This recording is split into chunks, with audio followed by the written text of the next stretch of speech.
Solarize Philly to kick off the week with a Solar 101 session. On Tuesday, we had a session with Council President Clark, our training partners, and the Solar Energy Industries Association to discuss the potential for solar to put Philadelphians back to work and drive the economic recovery. On Wednesday, we looked at the rapidly expanding utility-scale solar market in Pennsylvania. And on Thursday, we got to hear from Councilmember Green and from Sono and SEPTA about their leadership on commercial solar projects that are blazing a trail for others to follow. Last night, 10 of the 650 plus homeowners who have gone solar through Solarize Philly shared comments on their experience through a virtual solar home tour.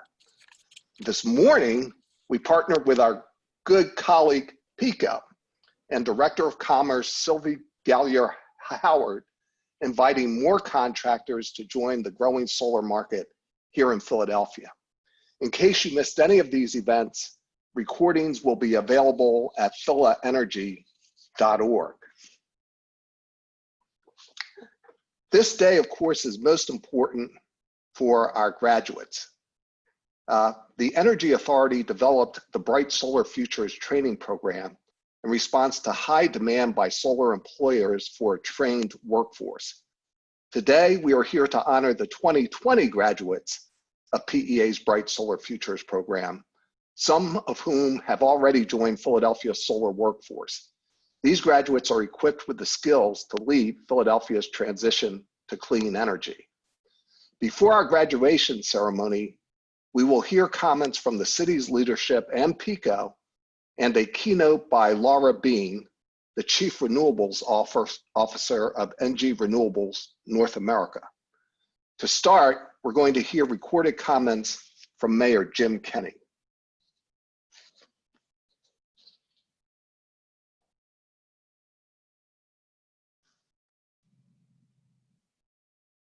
Hello, I'm glad to join everyone virtually for the second annual Philadelphia Solar Week. So far, the Philadelphia Energy Campaign has invested $136 million in solar projects, creating 1,301 jobs in our city. As we've seen growing demand for solar projects and solar installers in Philadelphia, PEA is also stepping up to train our workforce. PEA's Bright Solar Futures initiative is launching Pennsylvania's first solar energy career and technical education program this September at Frankfort High School. As the first program of its kind in the nation, it will deliver 3 years of advanced solar training to prepare Philadelphia's young people for solar jobs. In addition, PEA is building out PowerCore PHL's proven workforce development program to ensure that even more young adults can have an on-ramp into the growing solar industry. Congratulations to the 2020 Bright Solar Futures graduates. Philadelphia is counting on you to lead the transition to clean energy. You are blazing a trail that we hope many young people will follow. We will need a robust workforce to install solar at the pace required by the climate crisis. Clean energy projects are more important now than ever. We know that solar lowers electric bills, creates living wage jobs, and reduces our climate impact. So let's continue to take the lead by powering Philadelphia's homes and businesses with solar energy. Now is a great time to go solar. Any property owner in Philadelphia can sign up now at solarizephilly.org for a free solar assessment. Thank you, Mr. Mayor. Now I want to welcome Council Member at Large, Catherine Gilmore Richardson. Council Member Gilmore Richardson is the chair of City Council's Environment Committee. We at the Energy Authority have known her for a long time because she previously served as a staff member for Councilwoman Blondell Reynolds Brown, and we worked closely with her. With Councilwoman Blondell Reynolds Brown, she rose up through the ranks and provided services both as head of constituent services and as chief of staff to the councilwoman. She, upon election this past November, became the youngest woman ever elected citywide and the youngest African-American woman ever elected to Philadelphia City Council. Amazing achievements. Council member, we are proud to have you. The floor is yours. Thank you so much, Chris, and thank you all so much for being here. Good afternoon and happy Solar Week. I appreciate everyone joining us this week throughout the duration of the week to learn about how we can all take advantage of the benefits of solar energy. And thank you so much for inviting me here today to celebrate with each and every one of you. This is truly a momentous occasion, and it is more important now during these very challenging times that we find ways to come together, even if virtually, and celebrate.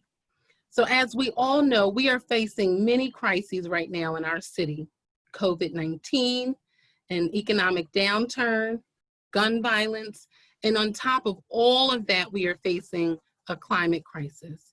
And as we've learned this week, solar is a major part of powering our city into a new future, one that includes families supporting and sustaining careers, not jobs, but careers, and a clean, healthy, safe environment for everyone. Now, during Solar Week, we've heard from business owners like Micah Gold-Markell of Solar States, who knows that you can run a successful business while taking care of your employees, training more people to join this growing industry, and improving our environment. We've heard from Christine Knapp of the Office of Sustainability and my colleagues in City Council about the city's work to mitigate climate change. We've heard from the Energy Authority about CPACE and utility scale solar, and how these innovative models and new technological advances can help move us away from fossil fuels. And we've also heard from homeowners who have gone solar to see how solar really does mean savings.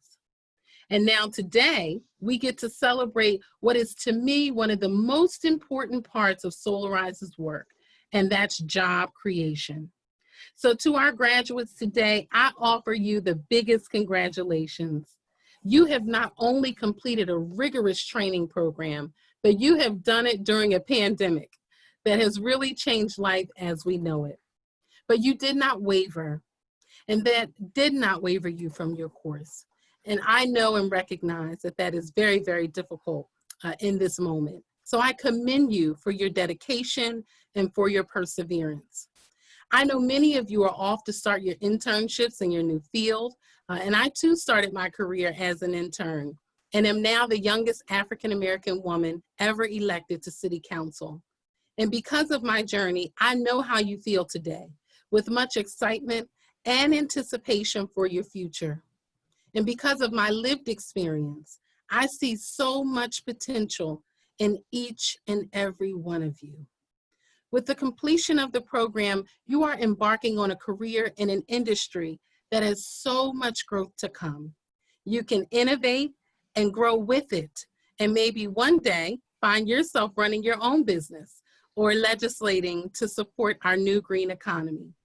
Your paths will all be individual, but collectively, you will be building a Philadelphia that is healthier, cleaner, and safer. And for that, I say thank you. You are making our bright solar future possible. Finally, I want to remind all Philadelphia homeowners and all of you out there who are watching us live on Facebook to sign up now at solarizephilly.org, and you can sign up for your free solar assessment. You can help put more Philadelphians to work and support the graduates of all of Solarize Philly's workforce programs by putting solar on your home. Philadelphia City Council remains committed to solar and to improving the lives of residents by building a green economy. As chair of the Committee on the Environment, I am working to actively lead that work, and I look forward to celebrating more solar graduates in the future. So congratulations again to our graduates today, and thank you to Solarize Philly, the Energy Authority, and all of our residents and business owners who are partnering with us to move Philadelphia toward a future that's powered by solar. Thank you all so very much, and congratulations. Best wishes. Thank you so much, Council Member.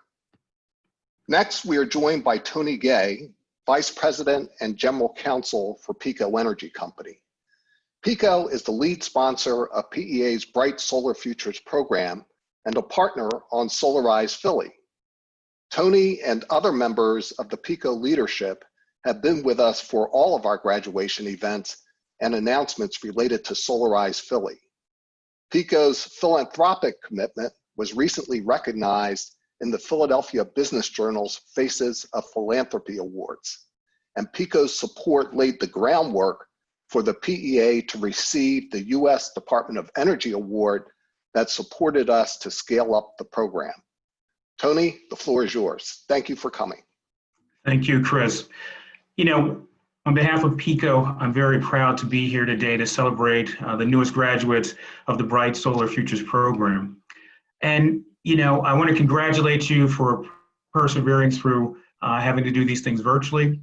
I want to congratulate and thank Laura Rogel and the staff of the Energy Authority for making this possible and being creative to not only finish this program, but to have this graduation in this great solar week.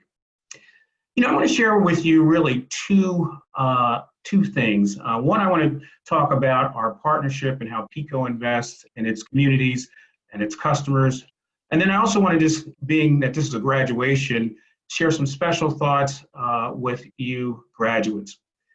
So with regard to PECO, we invest in our communities so we have both a bright present and a bright future. And the way you invest in the future is to invest in our young people. So we're very happy to be a part of this program. Chris alluded to it a little bit. Our relationship and even my relationship with the Energy Authority, Solarize Philly, and the Bright Solar Futures program began many years ago. And it began with discussions with Chris, with Emily Shapira, Laura, and so many others at the Energy Authority, and then also the fund for the Philadelphia School District to prepare and educate young people for solar jobs, for an understanding of the energy industry and energy conservation, and then also to prepare young people with the job skills that they would need to be ready to compete, perform, and succeed. And so that's what led to this relationship, and the partnership led to you being here today. But it's been a broader partnership than just this program. We've also worked together to make sure that solar can get connected to the grid efficiently and as quickly as possible. And that's through our Green Connect program with that is led by Brian Barr. So we're glad to be a part of all the things that the Energy Authority does, and we're looking forward to the Frankfurt High program. Now, just one thing that I would like to say specifically to you as graduates, and I want to share something, a gift really, that someone gave me when I was very young. And I grew up in Philadelphia, had humble beginnings, and someone who I really respected, who was successful, said to me when I was probably about your age, he said, "Tony, you've got it." He said, "You've got what it takes to succeed and really have an impact on our society." I want to share that gift with you today and say to all of you, you've got it. A lot of space, you can do a lot in politics, whatever you want to take, you've got it. You're going through this program shows you've got it to be a success and to really impact our city, our region, our nation, and even the world. So I want you to remember that. And I didn't really fully understand it when that person said it to me, but it raised my expectations of my future and myself. So take that to heart. If it's the only thing you remember that I say, please remember that you've got it. But the second thing, knowing that you've got it, make sure you use it wisely. And we've talked today about our partnership, and using your skills wisely means that you work to collaborate. You work in partnership, as Councilwoman Gilmore Richardson said, to move the needle forward, to advance things. In today's culture, there's a lot of people who have it, and I see that all the time in my field, but they only want things 100% their way, and if it's not 100% their way, then they pull their chips off the table. Now, the only people who win in that kind of situation are the people, in my opinion, who do not want to advance certain things. So make sure that you work to seek collaborations. Just to tell you a funny story, you know, I'm married, and my wife and I don't always agree on everything, but we work together to advance our household and our family. So whether you have a significant other or not, that principle really holds true. So collaborate, work together. It's got to be a partnership. And then the last thing I would say is, now that you know that you've got it, that you're going to use it wisely, make sure you share it. Share what you've got. You've got a lot of great skills. You got a lot of great understanding from this program and the skills you'll learn. And you're going to go farther and do internships, take educational courses. Make sure you share it. If everything you know and learn and the values and skills that you have stop with you, then it's been a waste, in my opinion. So make sure you share it. You go back to your communities. You go to talk to other people who are younger than you. You come back to participate in next year's graduation or next year's program. So those are things I'd like to share with you. Congratulations. Remember, you've got it. And I look forward to seeing you do great things in the city, in the energy field, and having a wonderful future and impact on our society. Thank you. Tony, thank you so much. Next, I'm proud and delighted to introduce our keynote speaker, Laura Beane. Laura joined ENGIE North America as Chief Renewables Officer in April 2020. Prior to joining ENGIE, she was the president and CEO of ENGIE Renewables, one of the leading developers and marketers of renewable energy in the United States. Laura built her career over more than 20 years at ENGIE, holding various positions in operations, market structure, regulation, policy, compliance, and special projects. In other words, she did everything. She is passionate about renewable energy, and she is focused on creating customized solutions for customers backed by best-in-class renewable development and operation. She holds both a Master of Global Energy Management degree and a Master's in Business Administration. Laura, thank you so much for joining us today. Thank you. Thank you so much for the opportunity to be here. First and foremost, I really want to congratulate all of you. This is a really exciting day, and you should all feel really, really proud of what you've accomplished. And clearly, I'm a little biased, but I believe that you are entering the most exciting and rewarding industry in existence. I have worked in clean energy now for many, many years, and I can tell you it is fast-moving and interesting, and there are so many opportunities for you all to build a meaningful and rewarding career. I didn't set out with a vision to work in clean energy. When I graduated from college way back in 1995, clean energy really wasn't even on the radar yet. And what I thought I wanted to do was be an attorney. And I needed a job just to pay my bills while I studied for the entrance exam and applied to law school. And I ended up taking a temporary position as a contract receptionist at the local utility, which was PacifiCorp.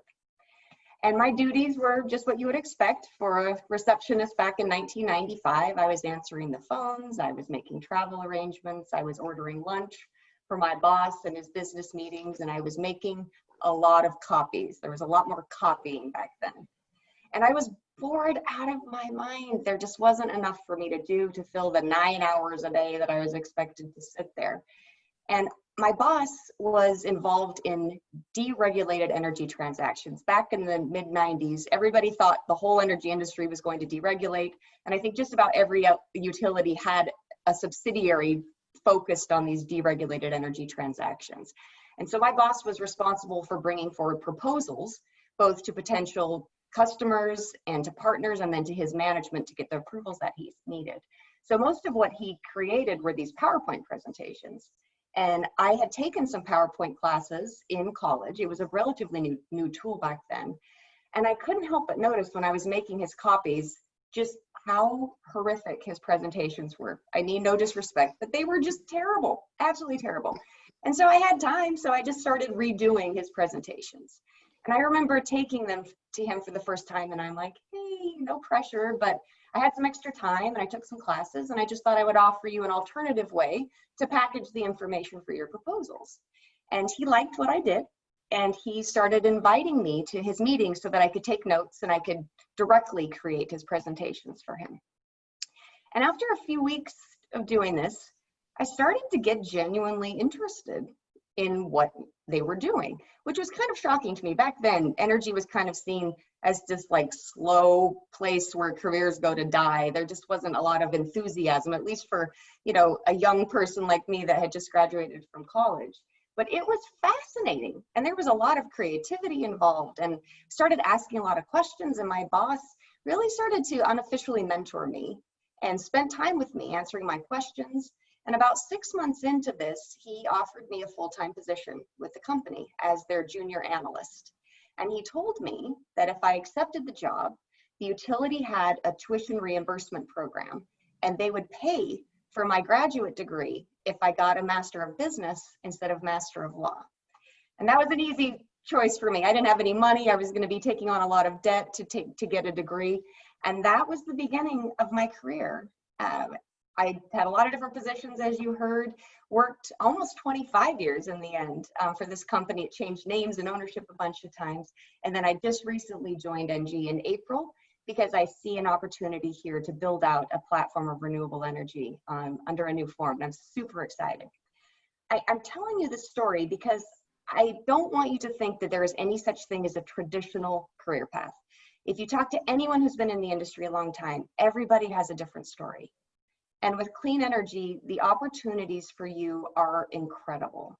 It's come onto the stage in a major way in recent years. There is almost 200,000 megawatts of installed capacity of wind and solar in the US, and we're just getting started. I want to just share with you a couple of solar factoids, and maybe you already know all of these, but at the end of 2019, 250,000 Americans were working in the solar industry. There are solar jobs in every single one of the 50 states. There are more than 10,000 solar businesses across the country. There are nearly 2.5 million solar energy installations in the US. There's enough solar installed today to power 15.7 million households. Solar reduces over 92 million metric tons of carbon emissions annually, which is the equivalent of taking 20 million vehicles off the road, or planting more than 1.5 billion trees. Over the last 10 years, the solar market has grown by an average of 49% every year. And in 2019, a new solar project was installed every 84 seconds. In the first quarter of this year, solar made up 40% of all of the new electric generating capacity that was added in the US. The solar industry continues to be one of the fastest growing industries, and over the last 5 years, solar employment increased 44%, which is 5 times faster than job growth in the overall US economy. There is broad bipartisan support for solar, and according to the Pew Research Center, 92% of Americans support the expansion of solar energy, thanks to its environmental, economic, and employment opportunities. Solar is a job-creating economic engine, and clean energy industries can create hundreds of billions of dollars in investment and 1 million American jobs. Over the next 5 years, it is estimated the US will install 93 gigawatts of additional solar capacity. That's 63% more than what was installed over the last 5 years. If that set of facts does not affirm that you have made the right career choice, I don't know what would. And of course, in this very moment, our industry and really our entire world is experiencing a very challenging time with the COVID-19 virus. However, grid-scale solar has been really quite resilient, and the industry has performed well during the pandemic. And it's true that some solar installations have been disrupted this year, but the impact is expected to be pretty short term. And in fact, the updated estimates that I've seen for solar installations in 21 and 22 will more than offset the reductions we've seen in 2020. And clean energy is being viewed in many ways as a vehicle to economic recovery from the virus. In Europe, for example, the European Union back in May unveiled an $826 billion recovery proposal as the centerpiece of its economic response to the coronavirus.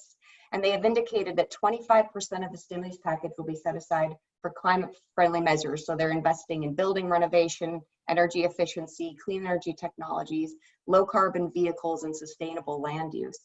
And in the US, the Senate is considering a bill that would help our country recover from the economic troubles. And solar is going to play a leading role in that if passed. It maintains federal support for solar, and the bill would also expand access to solar as it creates grant programs to broaden renewable energy access to low-income home owners, multifamily affordable housing, underserved areas, and would also help schools reduce their energy costs through energy efficiency and renewable energy improvement grants.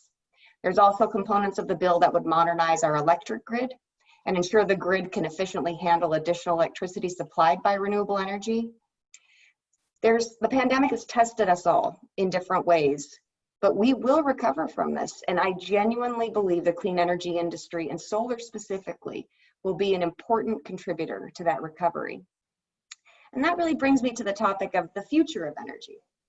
We are witnessing a massive and fascinating transition. And I know I'm like the biggest energy nerd in the world, but I think it's absolutely fascinating what has been happening. There's historic declines in oil and natural gas prices. You're seeing countries shifting to renewable energy sources across the board. We've got increased use of distributed energy resources and demand response programs. And you've got a lot of corporate programs for decarbonization. We are seeing transformative changes in the energy industry. And when I started in the energy, I remember thinking when I started to learn about how it works and the mechanics of it all, it was really, you had generation on one side, and I'm pretty sure you know how the grid is, balanced, right? Essentially, the grid operators have to make sure at all moments that they have perfect balance between the usage that people are using and companies are using on one side and the supply that's coming from generation resources. Well, back when I joined the industry, the vast majority of the resources were thermal resources, coal, gas, nuclear, and you could control the output. As long as you had fuel going into those generators, you could set the levels and follow the load use, right? Well, you start bringing in more and more amounts of wind on the system and solar. This is intermittent fuel, essentially, right? And so now the individuals that are responsible for balancing the grid, instead of just having the load side moving around, now they've got the generation side moving around and they can't control it perfectly. And if they mess this up, the electric system fails, hospitals, businesses, homes lose power. It's a really, really big deal. And it made it more challenging because they've got all this technology coming online and not a lot of tools to operate it. Well, they're getting a lot better at it. We've really seen amazing amounts of wind and solar integrated into the systems in a very reliable way. You're seeing batteries come onto the scene in a major way, and batteries, they provide a bit of relief for grid operators because it allows the ability to store electricity for limited periods of time. And now we're starting to see even the further evolution. We are seeing incredible improvements for the load side to be responsive. There's all these demand response programs across the country that I've become aware of. And they're essentially, one example here in the Northwest that Bonneville Power has done. They've given people in their homes programmable thermostat and water heater controls and for their air conditioning. And essentially with technology and computers, they have it all connected across. So they've got pilot programs, let's say 100,000 customers. And essentially what they've been able to do is tap in to people's homes and be able to just lower the temperature of their water heater just a couple of degrees, or increase the temperature on their thermostat. And people can, of course, override these if they have a need to have a temperature at a certain degree for whatever reason. But what it does is it gives them a tool when it's all aggregated. It's a substantial amount that now they can take the load side and move it down so that they, instead of having to move generation up. And so when you really think about this transition, I think is absolutely amazing. We're starting to see now what I think is going to come in the future is you're going to see the load side is going to be the piece that's now moving around more than the generation side. And with batteries and technology, the renewable generation is probably going to become a much more firm part of the equation. There are many states that have implemented aggressive clean energy goals, and many corporations. And really all the big brands that we all know, Amazon, Google, Apple, Facebook, Nike, they have all made commitments to power operations with clean energy over time. And I have absolute confidence that with the improved technology and innovation, we will be able to transition to a clean energy grid while maintaining reliability and also ensuring cost effectiveness for customers. Another really important part of the future of the energy industry, in my personal opinion, is a commitment to diversity. At ENGIE, after the George Floyd murder, we led an initiative with other clean energy companies to make a commitment to making meaningful change in the industry, because we acknowledge we have a long way to go. 26 companies are participating, all leading clean energy companies. And I'll share my screen here. Hopefully this will work so that you can just see what we ended up posting here together and the commitment that was made as an industry.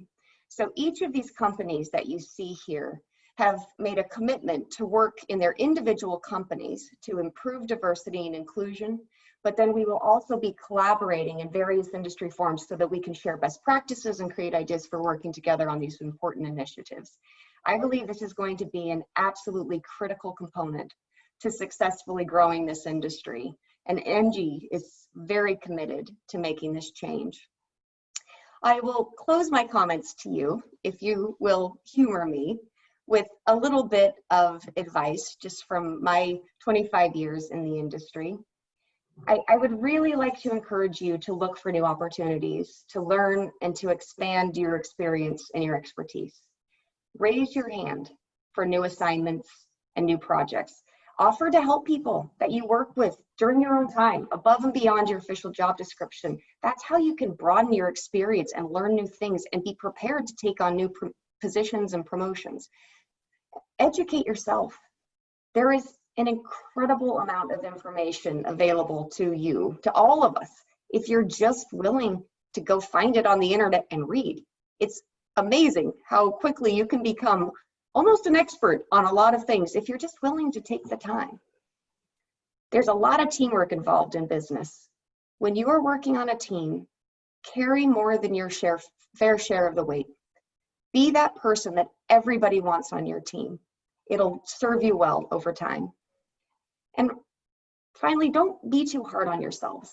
You're going to make mistakes. And the key is that you learn from them.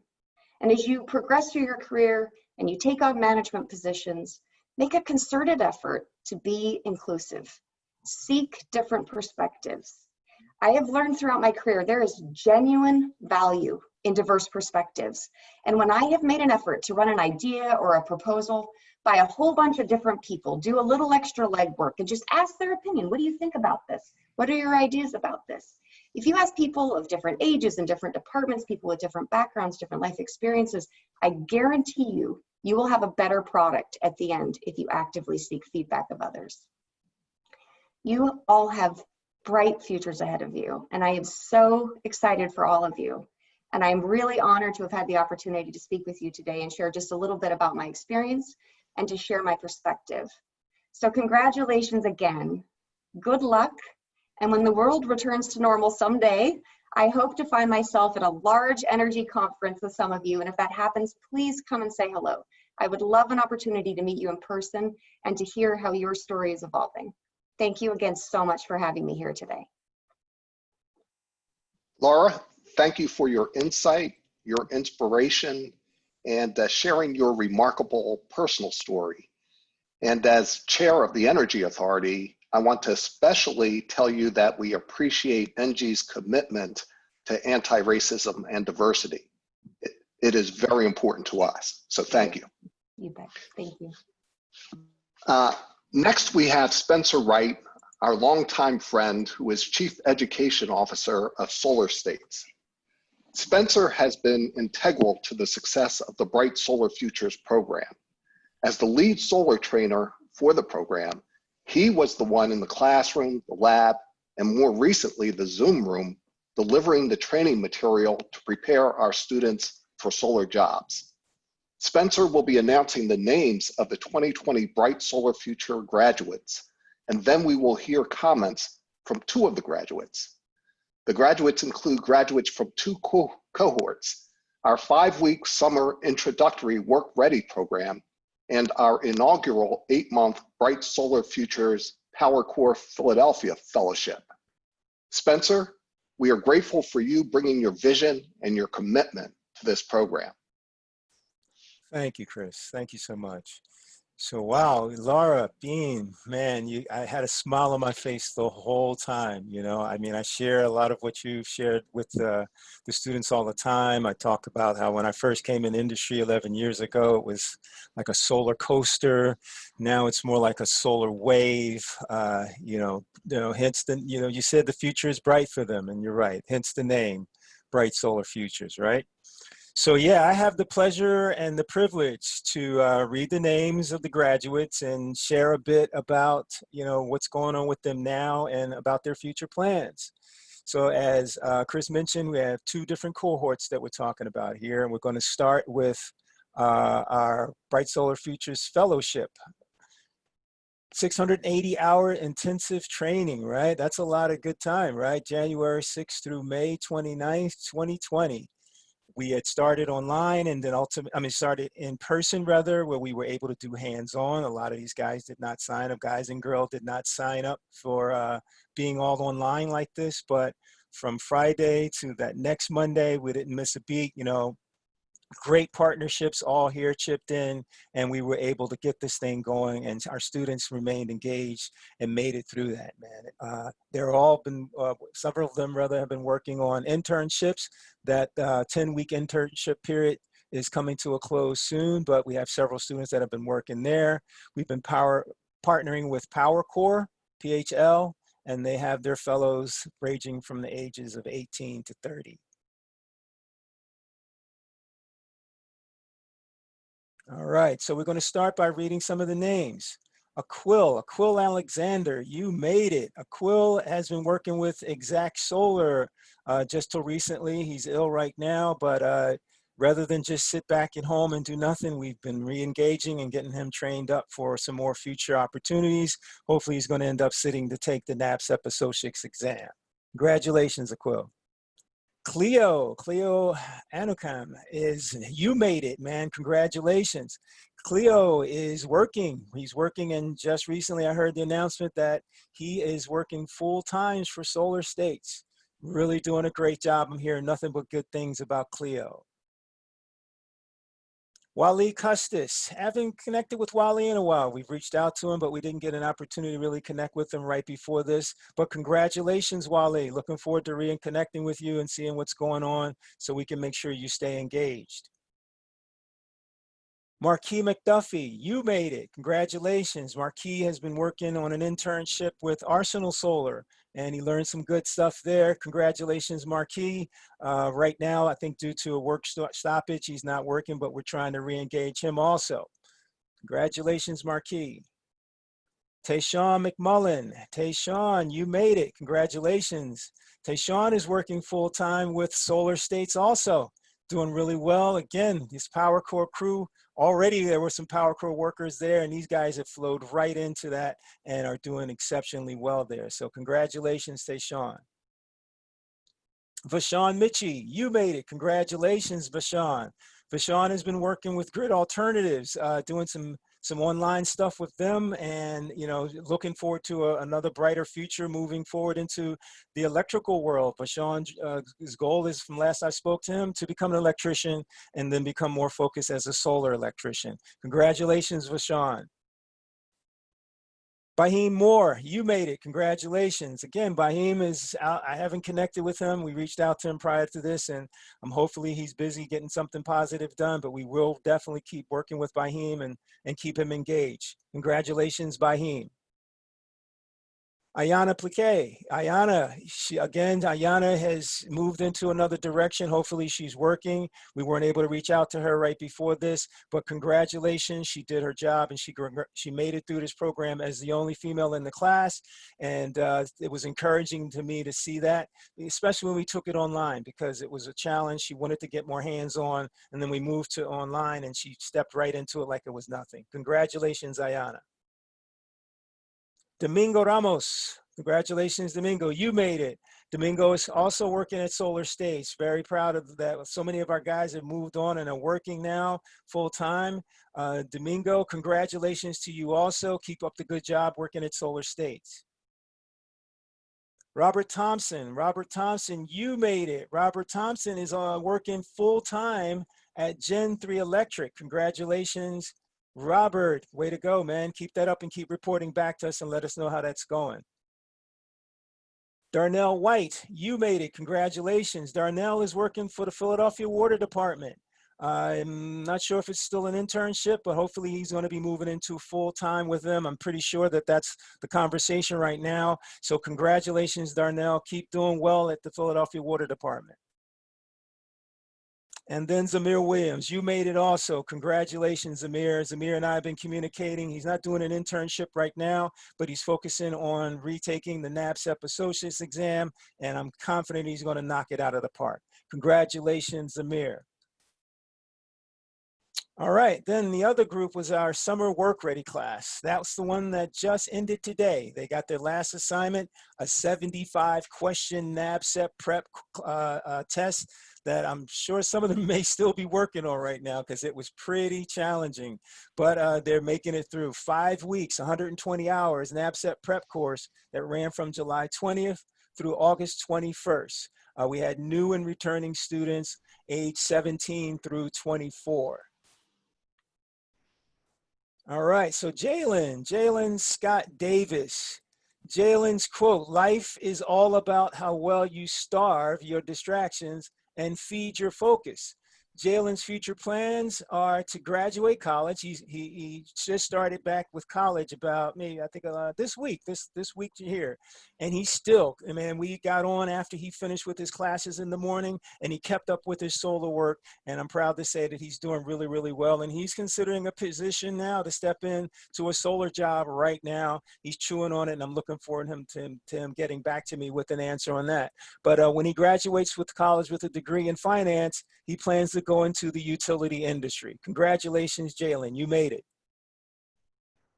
Ethan Ober. So Ethan, your quote, "If you are working on something exciting that you really care about, you don't have to be pushed. The vision pulls you."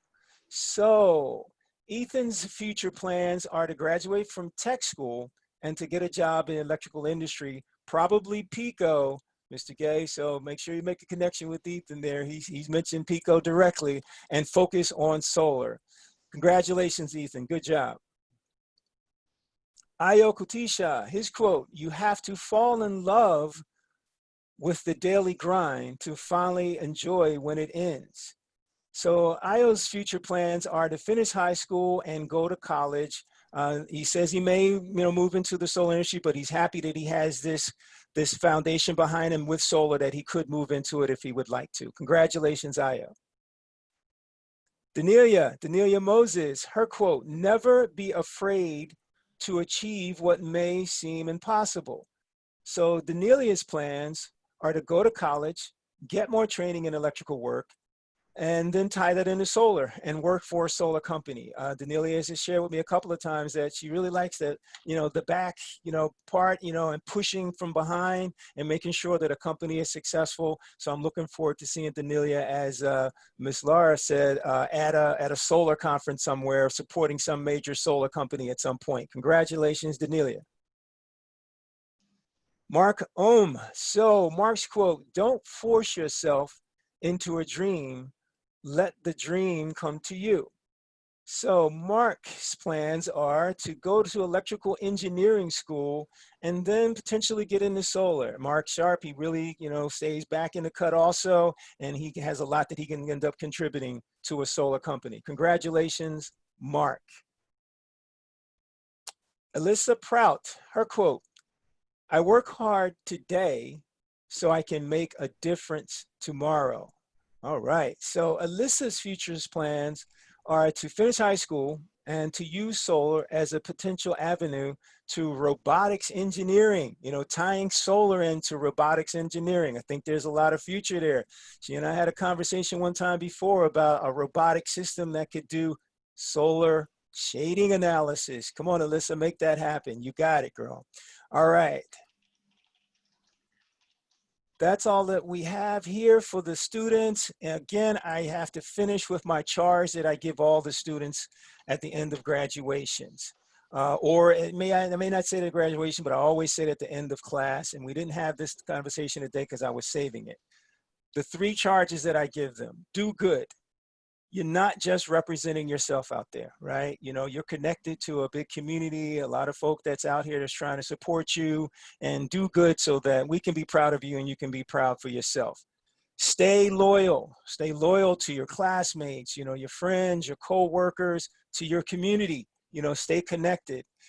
Something that Mr. Gay said that I want to, you know, build on. I say pay it forward, which I know is kind of a overused saying, but as Mr. Gay said, share it. You know, make sure you come back and share it with the community, because there's others coming behind you that need the support, the same kind of support that you guys have gotten, and that you can share your support, which you're going to hear from some of our graduates that are going to speak in a few moments. But I just wanted to put that out there to make sure you pay it forward. So again, congratulations, and thank you all for this opportunity. And now we're going to hear from two of our graduates. The first up is Robert Thompson. Robert? Sorry, Chris, we actually had a last minute swap, and it's going to be to Sean McMullen, who is on the call. He should be here. Sean, you can unmute yourself. Hello. How you doing, guys? Great background. That's one of the assistants I actually did at working at Solar States. Starting at Solar States was different, but before that, I was first job Power Core, pretty much. Had a little experience with working, but other than that, not big with power tools at all. So doing a lot of different things, but learning with Spencer, getting different instructors, learn every day. The hands-on training was the best part about it. And due to COVID, that was the part that actually messed things up for me. But I stayed on it because I know I wanted to learn more about it, even if I didn't get the hands-on. And that was the fight for it. When COVID begun, it was kind of a difficult switch over. We're going from hands-on training, seeing what I'm doing, learning it every day, from just looking at computer, reading a lot. It changed the way I learned, and I like that for many reasons. After learning what I needed to do and processing how work is going to change, I've been talking to Micah from Solar States about how we can work on me working with him as well. And gradually, I actually got hired at Solar States. I've been there for, I'll about say 2 to 3 months. I officially got hired last month, and I enjoy my job. I am a solar installer on one of the teams, and it's pretty decent. Seeing things I never saw before was really big for me. I've really never been on a roof before then, so it was kind of a big change for me to step up on a roof and start trying to do some work. But I made it happen, and due to Micah and Spencer and everyone from Solar States showing me how to do things every day learning, just from networking with the coworkers I have, it's awesome. And I do want to thank Micah, Spencer, and everyone from my class, from Solar States, from Power Core. I do want to thank all of them, because I wouldn't be here if it wasn't for y'all helping me to grind. Sean, thank you so much. Next, we'll hear from, is it pronounced Elisa? Yes. Proud. Please, the floor is yours. Hi, my name is Lisa Prout, and I'm a part of the 2020 Bright Solar Futures program. During these past few weeks, my colleagues and I have gotten the opportunity to learn about solar virtually. This has been a new experience for all of us, and we tackled adversity head on. All of our teachers taught us something new that we will take with us past this class. I personally learned how to focus in a distracting environment that is my home, and thanks to this class, I go to bed before 3 a.m. Learning about solar has opened all our eyes to the new opportunities that awaits us in the future. I learned how to determine how much power I use per month to find out what my monthly bill will be. I also learned how much I can determine how to determine if my battery still has power in it. I feel we've connected with our teachers in some way, whether it was taking a little time to be tutored with Spencer, or needing math help from Hugo, or talking to Miss Tina if you had an issue or felt overwhelmed with the workload. Everyone has been so supportive, and despite the difficulty to connect with people over a screen, I feel that we've connected to each of our teachers and colleagues in some way. Hopefully these friendships and mentors will turn into business partners someday. And after I graduate this program, I intend to go into robotics engineering. So many things are becoming solarized, whether it's a backpack that can charge your phone or a car made by Tesla. I can definitely incorporate solar into my career. My dream is to invent something that revolutionizes the world for the better. I have no doubt in my mind that solar will be a part of that dream in some way. My colleagues and I not only have job opportunities, but we have the capability to change the world for the better. I'm grateful for the Bright Solar Futures and all they have taught me, and I look forward to continuing to work with them. Thank you. Lisa, thank you. And to Sean, thank you once again. And most of all, congratulations to all of the 2020 Bright Solar Futures graduates. We're now coming up on a major milestone for the Bright Solar Futures program, our launch of our new solar energy career and technical education program at Frankfurt High School this year. In just 2 weeks, the first cohort of 10th grade students will start the new 3-year CTE program. We supported the school district to get state approval to roll out this program, the first ever solar CTE program offered in Pennsylvania, and the first program of its kind in the nation. PICO is the lead sponsor of the new solar lab we are building out at Frankfurt High School, which will house the program as soon as the students return to in-person learning. Thank you so much for participating in Philadelphia Solar Week 2020. I could tell you how bright the future is of solar, but I think all of our panelists have done that already. But I urge you to go to solarizephilly.org to sign up for a free assessment of your own property so you can take advantage of the benefits of solar and create demand for even more trainees to join the solar workforce. With that, we are going to end the ceremony, but we're going to have a group photo taken. I don't know how that's going to be done, but I'm sure Laura can work some magic in that regard. Great. I think what we can do is just for the speakers, if you can take yourselves, turn on your video, and we'll just do a screenshot. I'm sorry, we weren't able to work it out to have all of the graduates on video here, but here, I'll go ahead and take a screenshot. Great. All right, thanks everyone. Thank you. Thanks to all of you. Thank you. Thank you. Thank you. Thank you very much. Bye-bye. Thank you. Congratulations, grads. Thank you. All right, so now this session is followed by a career panel by some of our graduates. So for those who want to stick around, and for those of you who are speaking, I know we have Tashawn, Shannon, and Kai on the line here. So they've all been through the training program, and Joe will be walking us through that. So stick around if you're interested.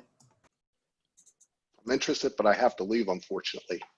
But good luck to everyone. Right. Thank you so much, Chris.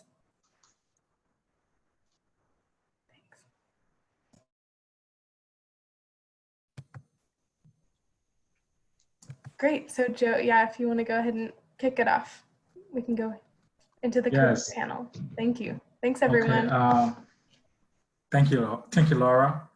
And Shannon, if you can hear me, just give me the thumb up. Good. Tashawn. Good. Okay, so yes, we officially start this at 3 o'clock, and it's almost time, so I just want to use this time to welcome each and every one of you monitoring us, now joining us on this panel. First of all, before we get started, I just want to send a big shout out to all of our graduates from the OPPY 1 to the Summer Work Credit Program. I just want to say a big thank you, congratulations for everything you did, for all of the hard work and the time you put into making this day a reality. You all did awesome. So we will get started with our panel section, and also, do we have Kai on it? Kai, if you're there, can you hear us? Yes, I can. Can you hear me? Yes, we can hear you. Is it possible you could turn on the video? Is that okay? Yep. How's that look? Good, good. Yeah, I want to see you. It's been a while. Yeah, so we just want to make sure 3 o'clock prompt we get started. So since time is in our interest, I think it's better we get started since everyone is on as well, and we have a few folks still watching us. And so we want to talk a little bit about the Bright Solar Future program, and we also want to talk about the various careers that we have had or we continue to have at this moment, and how our involvement, our role play into the solar industry, how the various training programs, what are we were teaching the program, and how did it help us? How did it shape us to be where we are, and what are the future goals we have? What do we see in the future where we want to go next? But before we get started with that, for the sake of the audience, I know that I know you guys, but I know people watching that I really don't know you guys. So for the sake of the audience, we will want to do a brief introduction. Maybe you could just introduce yourself briefly, and also while you're introducing yourself, you can tell us about your journey and yeah, how you landed where you are today. So to get the ball rolling, I want to get started with Kai. Kai, can you just introduce yourself, tell us a little bit about yourself and how you landed where you are? So I'm Kai. I'm originally from upstate New York, so I made my way down to Philly for family. That really didn't work out. One thing led to another, got into electrical, got offered an opportunity to do an apprenticeship in solar, took it and ran with it. And now I'm here to talk. Pretty much, I've done installs, I teach. Right now, I'm currently in the process of, running the business, getting the solar business off the ground. So a lot of stuff in that, a lot of interesting things in that. So yeah, I would love to share that, and but Shannon, I haven't seen you in a while, sir. So I would love to hear from my good brother. Cool. Thank you so much. And now Good. So we just passed the ball on to Shannon. Yes, my name is Shannon Birch. I'm originally from Tampa, Florida. I moved up here, West Philadelphia, 53rd and Girard, when I was 17 years old. And I went to the first HBCU, Cheney University. What led me into solar, I was dealing with a cryptocurrency. I was dealing with what's called Bitcoin. And while dealing with Bitcoin, I started dealing with Bitcoin machines. And these machines were running up my electricity bill. Oh, God knows. It was very, very, very high. And with it being very, very high, I was looking for alternative energy. And with that alternative energy, I went on Google and I was looking for a class because my theory is instead of just paying for it, learn about it. And with learning about it, I came across something that was free. If something is free, you take hold of it. And Brother Spencer laughs at me all the time because he was like, you're something else. But it was a free class, and taking advantage of everything that I learned from that class led me into a career path that I never seen coming. As you can see right now, I'm very proud to wear my shirt. I'm working for Philadelphia Energy Corporation. I work for PECO, and I'm in an energy field, but I'm not in solar, and it's okay. It's okay. I am a B mechanic now, and I take pride of that because I just took my B test. I'm in an apprenticeship program. It's 42 months long, and I am a gas distribution mechanic. So the way that you are eating with your gas and the gas mains and the meters that are outside, I'm able to control that.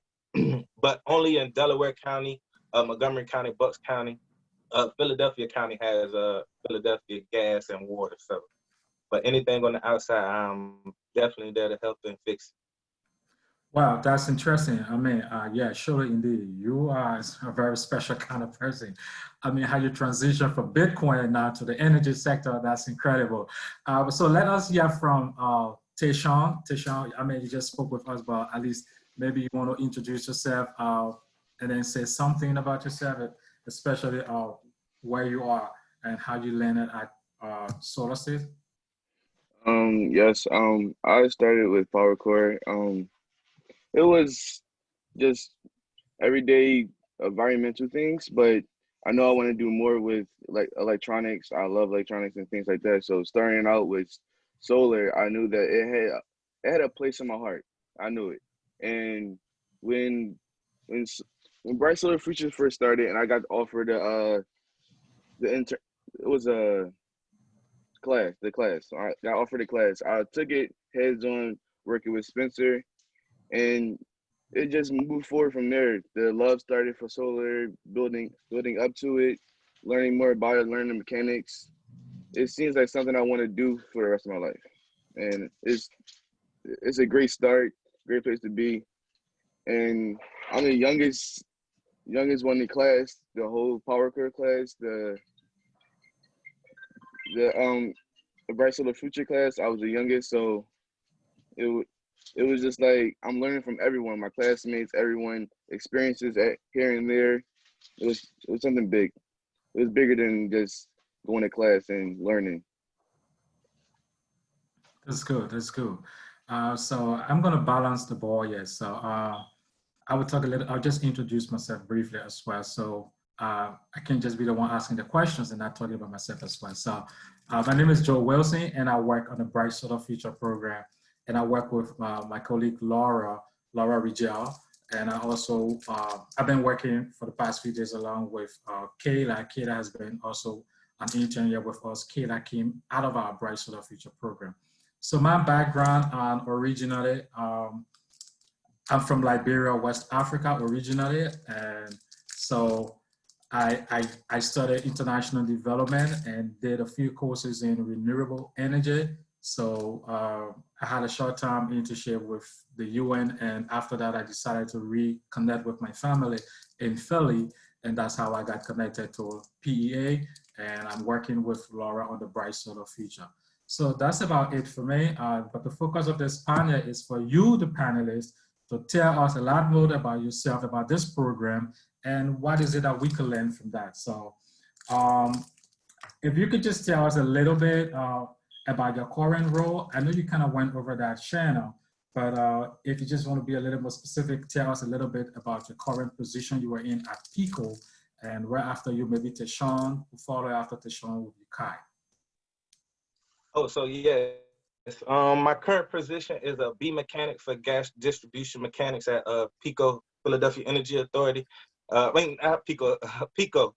And basically, I deal with the meters, the gas mains, and anything that has to do as far as with natural gas to going to and from your house, and just making sure that it's safe. Unfortunately, not to bring up any negative news, but unfortunately, what happened in Baltimore was an unfortunate event as far as a gas explosion, but we prevent those. So in actuality, being an essential worker and actually learning this trade from the bottom up, just like how I learned solar, I take pride in it, and knowledge is power. So this is a very, very, very, very, very, very important job. So I take it very seriously, and just take the weight on my shoulders as for learning and trying to be the best that I can. But that is my current role, and just before it, the journey before it to get here was very amazing. I didn't see it coming at all, at all. Okay. Tayshawn, you want to tell us, just to add to that, maybe you could just add like what is the typical, what does a typical day look like in your current position you occupy as well? Well, we get to our warehouse around 6:30 every morning. We load up the trucks, get all the materials we need, maybe get orders from our our solar providers. We get to our sites. We look at our sites, make sure the house is good and well. We just make sure we get everything to the roof first and process everything that we need, and then after that, it's all done with solar. It's all laying panels, setting everything up. We make sure all electrical is safe. Everything is by code, and make sure everything is just to the T. You just gotta make sure everything is right for safety and for the performance of the system, and just to make sure we feel good inside because we're doing the right job. Okay, that's good. And what about you, Kai? My roles with a big S and a Z at the end. Right now, just understanding the ins and outs of just running a business mainly, on top of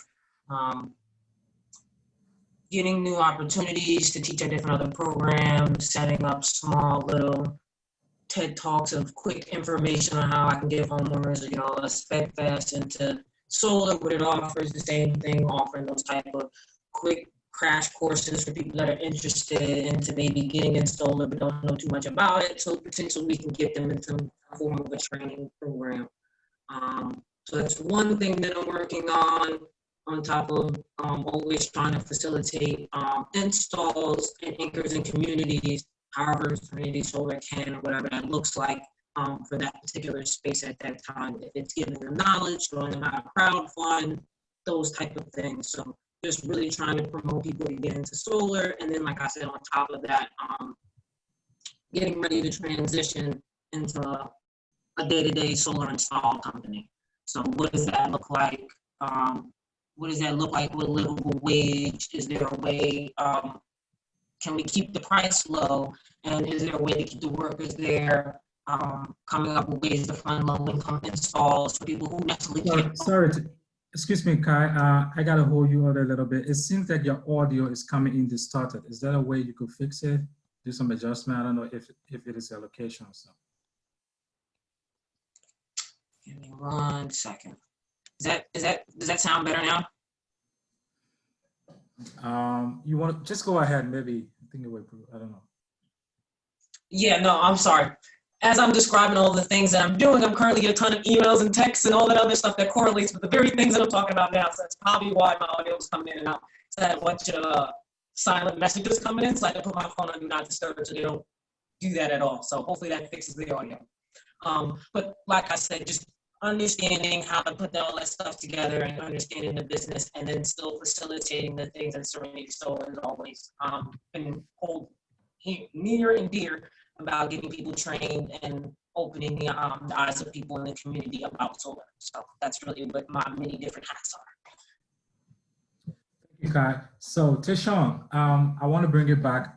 I want to bring it back to you, Tishon. You went through the Bright Solar Future program. So can you tell us a little more about what was that experience like in the program? I mean, through the OPPY1 class, just tell a little bit. And during the time, even when COVID-19 came, maybe you want to share with us as well what kind of like motivated you to continue with the class, to continue even online, and also continue working with Solar State. Maybe you a specific part in a program that kind of inspire you that you want to share with us? The OPPY1 class was very different from, it was pretty much like high school for me. I was only out of high school for a couple of months before I started the OPPY1 class. So it was pretty much going to class every day, just like normal school. But once you got into class, it was completely different. At my first day, I was like, I'm not gonna understand nothing Spencer's talking about. But then he started explaining to me deeply on what things mean, what the definitions of solar, and it just clicked to my head like that makes sense. That works with this for that reason. And doing the class, it was just like I'm learning so much. I feel like I wasn't gonna take it all in, but as I bring it to Solar States in everyday life, I see everything everywhere. When I get a new device, I look at the back to see how much voltage it takes, how many amps it has. I look at everything differently now. But due to the class, I can say the hands-on training was the biggest part of it. And I like when we went onto the roofs and we went on to Yards Brewery. That was like one of the biggest arrays I've seen, and it was crazy. And I liked it. When So they're you moving talking about into the field trips? yeah, the field trips, man. The field trips is crazy. Going into COVID, it was kind of difficult because it was a Friday that happened. We went on lockdown. We couldn't do nothing. And Spencer was talking about, listen, if it goes down, we not stopping. I'm like, I'm down with that. I had the internet, I had the technology. I was like, whenever you send that email, I'm on. I was the first person on the class almost every day. Trying to make sure I was in class, learning, staying up with it. After class, doing a little bit more research, watching a little bit more videos. And Spencer came with a lot of material. When I say a lot of material. He had a heat spring, the SEI, everything. And pulling Micah into the class as well really helped me and helped my way of going into solar states because Micah's seen what I have. But all the hard work I put into the class was worth it. That's good. That's good. I mean, that's quite interesting because it's the field trips is one of the things we try to use in the program so that we can make it not just a theoretical program, but even more practical in addition to the hands-on. And I'm glad that really kind of stood out to you, and motivated you as well. Okay, so I want to ask you, Kai.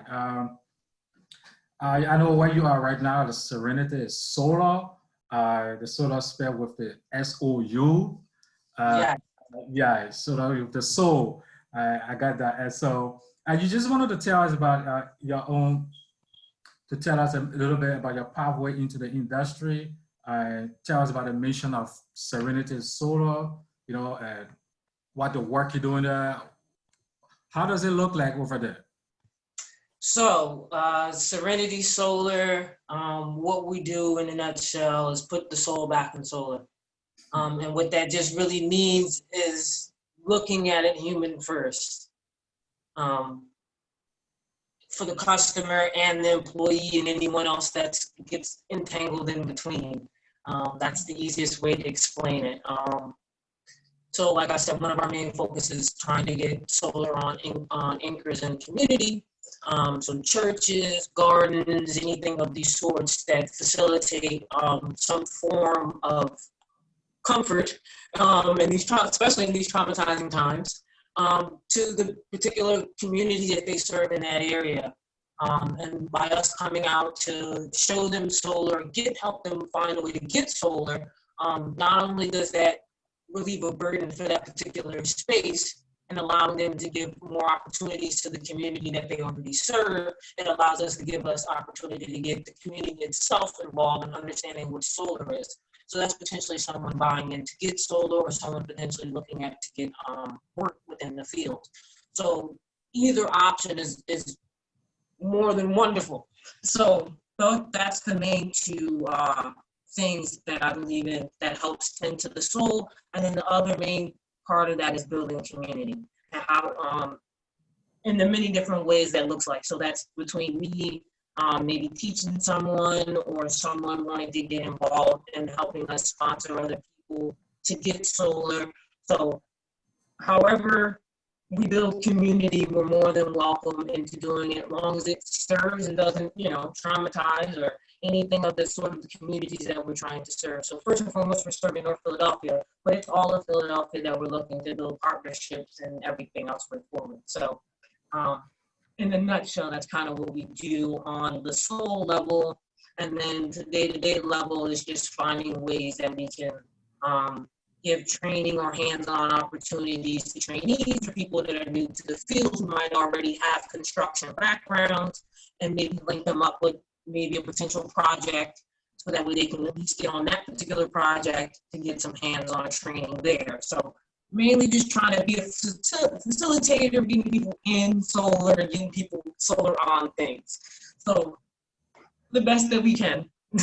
what we have for right now. And we're always constantly growing and learning new things, and always trying to build new partnerships to make that easier and more conducive for the people around. Interesting. That's really an interesting amount of work you guys are doing over there. Moving forward, is there a way you could like connect yourself, maybe use a headphone, something, and maybe it will make the audio better, if that's possible? Yes, what Kai is trying to get maybe a headphone to make the audio come better. So I want to bring it back to you, Shanna. Yes, the incredible man. Shanna, I mean, you have had a lot going on. So first thing I want to talk to you about, you'll be in the solar program, especially from the OIC and from PEA. I guess you have some little thing going on with the OIC and also working at PEA. So can you tell us a little bit how did working at PEA or completing the OIC program kind of prepare you for where you are today? Well, let's bring it back all the way to the beginning. First of all, let me give a shout out to Brother Spencer. And I really mean this from the bottom of my heart. Brother Spencer, I want to thank you for your educational purpose and still staying on the grind and being humble and being very, very assertive. Not aggressive, but very, very assertive, and letting us know that a workforce is not going to baby you. A workforce is not going to put you in a position where you are going to succeed, but it's not going to enable you. You put us in a position to grow. You put us in a position to inspire others. You put us in a position to make this solar future, this solar wave, be as great as it is. And I can't thank you enough. I also want to thank Ms. Alida Badia, Ms. Latoya Edmond, and this is from OIC. OIC helped me in a way that, and honestly, I will always tell everyone to go to college and pursue a degree. But it's helped me in ways that my degree couldn't. It put me in a position in a career path that has changed my life tremendously. And OIC, even with the ECA as far as energy efficiency, and Miss P for her workforce etiquette, I put everything in a system of football. I'm a football player. I came up here to play football. I had a football scholarship. And I look at certain things as if practice makes perfect. Keep going to practice, you'll become a better player. And that's what I took into the solar. But I'm rough on the edges. I'm a diamond in the rough, as Brother Spencer would say. He was like, as Mr. Tony Gay said it earlier, you have it. If Brother Spencer said, Shannon, I need for you to go shake this person's hand and make sure they remember your name, I'm going head first. I'm going to make the tackle. I'm going to go make the play. And I always put things in the football perspective because I played it since I was 6 years old. But OIC helped me because coming in the program, I didn't know what to expect. And not knowing what to expect led to opportunities that, like I said, I'm so thankful for. And he was very, very assertive, making sure that you were on time, making sure that the things that you are learning that you can reciprocate or regurgitate or make sure that you can remember it. And also, he puts you in a position to do things yourself. I'm so sorry for the class. And, I'm so sorry for the class because your perseverance of COVID-19, you were not able to have so many things as being hands-on. Brother Spencer was there for everything that was hands-on. And he would teach you once, he would teach you twice, and then you had to do it yourself, and you were graded on it, okay? But then as far as the work etiquette program with Miss P, showing people how to shake their hands and look them in their eyes, showing how to make sure that you stand up straight or you put yourself in a position where they remember your name. Say something to make sure that you say your name. How you doing? My name is Shannon. I'm with the OIC program. And, or say something in third person was like, well, you know what, Shannon? I'm doing this in the solar thing. So when you meet the person the next time, you're like, Shannon, right? You're like, yes, you remember.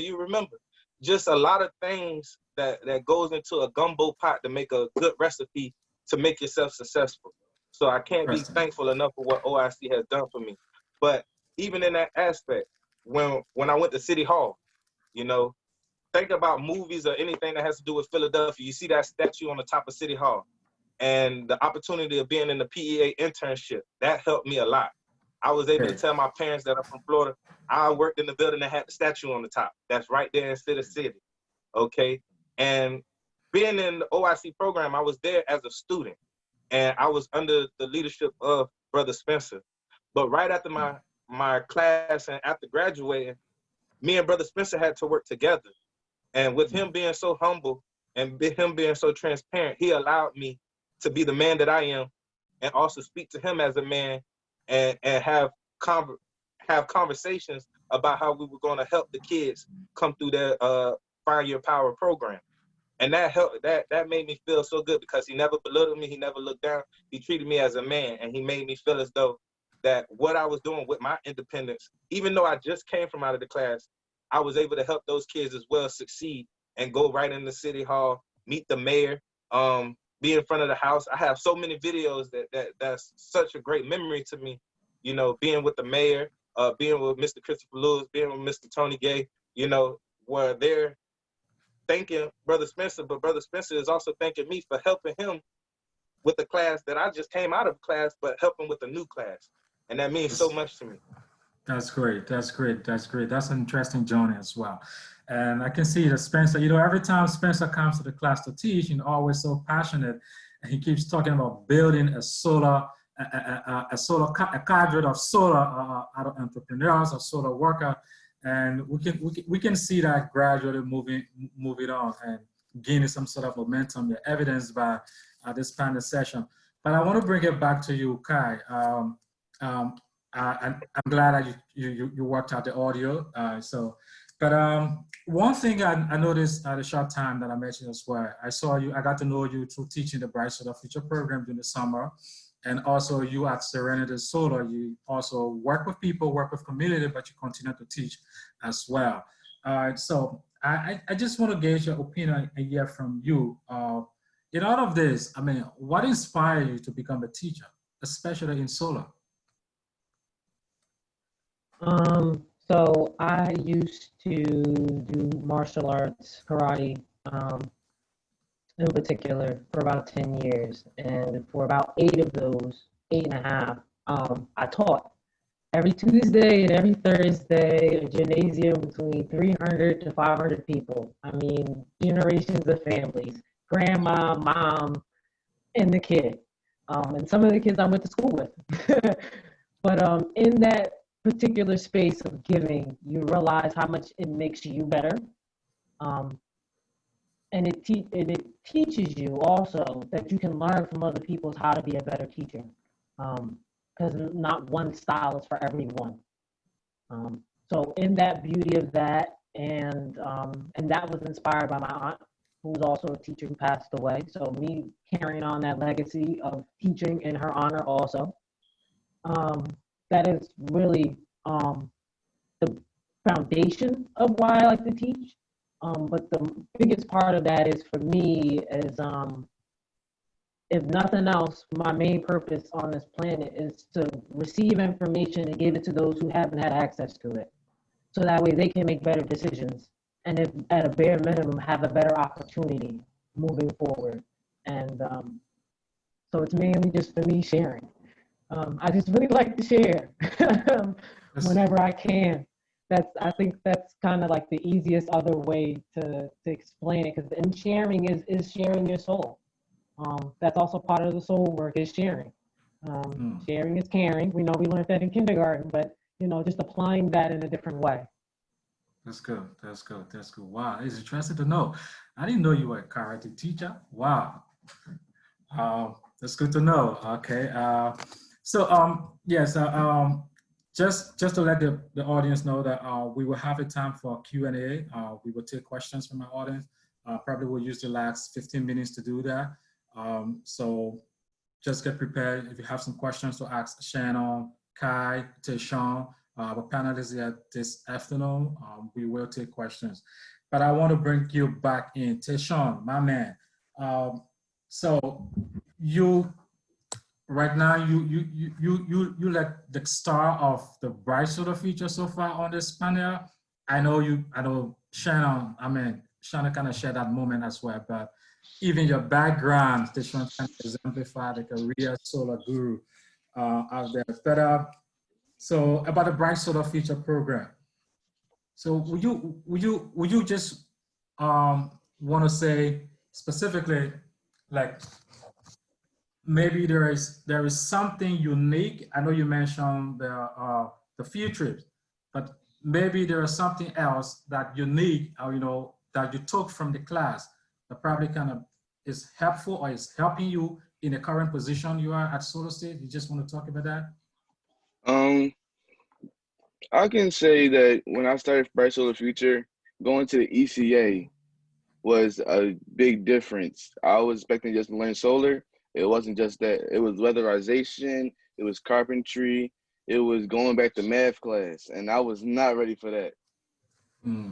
But it was a big difference. I was glad to learn the things I learned because I didn't know nothing about a house system or anything like that. But it was very intuitive, and it was very interesting learning about how everything works. But bringing it to Solar States, I see things that can be bettered when I go to work. Small things like it's already a very well built company, and everything's very structured. But when everyone has different eyes, so you see things that other people don't see. So I'll look forward to talking to Micah or anybody I need to in the office about bettering the company. Just put my little twist on it to make it stand inside of Solar States. That's good. Okay, that's good to know. So back to you, Shannon. The Bright Solar Future program, we do a lot of internships as part of the program. So, and I know after you completed OIC, you kind of interned with PEA, and so we try to use the internship model to prepare our graduates, to move on in the industry and get connected. So, you want to share with us what was your internship experience, with PEA, especially after you're done with the OIC? Yes, once again, let's bring it back to the beginning. I would like to make some shout outs. And I'm sorry, everyone, for the shout outs, but it is way overdue. And Miss Emily, I know you get tired of me saying thank you so much, but it brings a smile to your face and everyone else that's in that office, that big office with such small room. But I tell you what, we make it happen in that room. So I would like to thank Miss Emily for her leadership skills and always allowing me to do what I wanted to do as far as my independency within that internship, and also listening to my story and sending me off to the blockchain conference. I've never been there before, and that was amazing. That was an amazing trip. Ms. Laura, for teaching me how to do a program from the beginning to the end. Ms. Laura, you were a great, great role model. Also very assertive. It was certain things that I didn't learn in college. I won't say that I was just a football player, but there were certain things that I took from you that I never learned in college, and I want to thank you for that. Maxine, from helping me do certain emails and how to write the email and reading over my emails, I thank you. Mavish, if you're out there, thank you so much for having my back and helping me as well with emails and saying, you know what, Shannon, I think that it would go better like this, or what do you think about putting it in this form? Sometimes I was not in the right mind or in the right place to write an email a certain way, but I had the help of my colleagues, Ms. Nancy, Mr. Alon, and shout out to Solar States, Mr. Micah, and things of that nature. Thank you all. But the PA internship helped me out a lot. Coming in, I didn't know what to expect, but they welcomed me with open arms. Being an intern and being a mediator as far as helping Brother Spencer with the class and being with those students helped me out in so many ways. I'm all about community service. I'm part of the fraternity, Omega Psi Phi Fraternity Incorporated, and we're built on service. But with that service, it humbled me in a way to understand how these young teens or these young adults would react to me communicating with them, and also being humble from their background, because sometimes communication is the key to helping the child succeed or helping a young adult succeed. If you come at them the wrong way, they'll automatically shut down. You're not going to get anything from them. But I'm also not your friend. Let's get that right. I'm also not your friend. You're here to succeed. You're here to come to class, and you're getting paid for this program. Let's get that straight. You got paid to come to this program. Show up on time. You're gonna get paid. I didn't receive that. I was so jealous.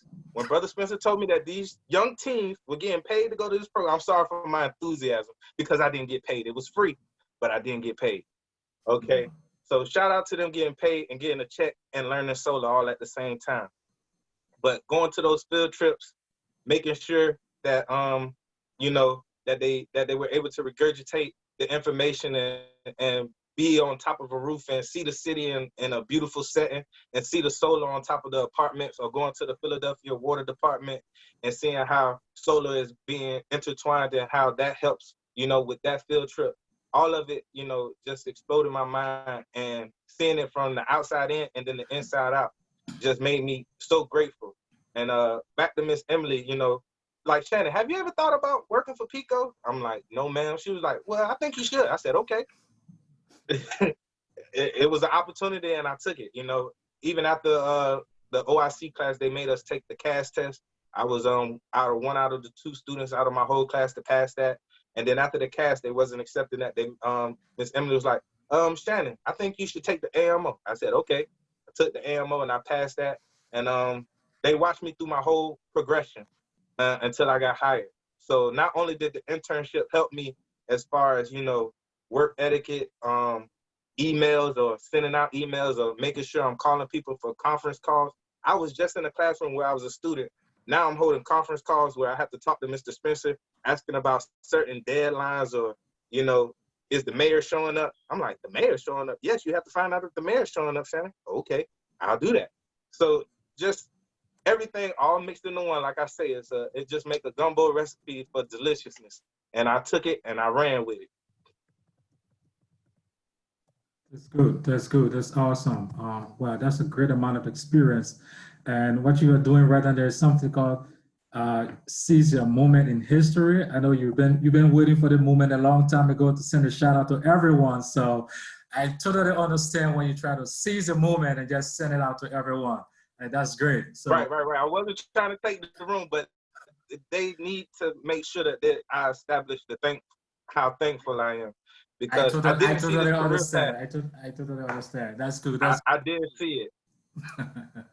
That's good. Or yeah, so we gradually running towards the end of the program, but we will take questions and answer, as I said. So if you have the question, there's a chat, I get Q&A down there. You can always post a question there, and I will read it out to the panelists to answer some of the questions here. But just before we do that, I want to talk to you a little bit, Tishawn. I want to bring you back into this. So, Tishawn, are you there? Yes. Okay. Yes.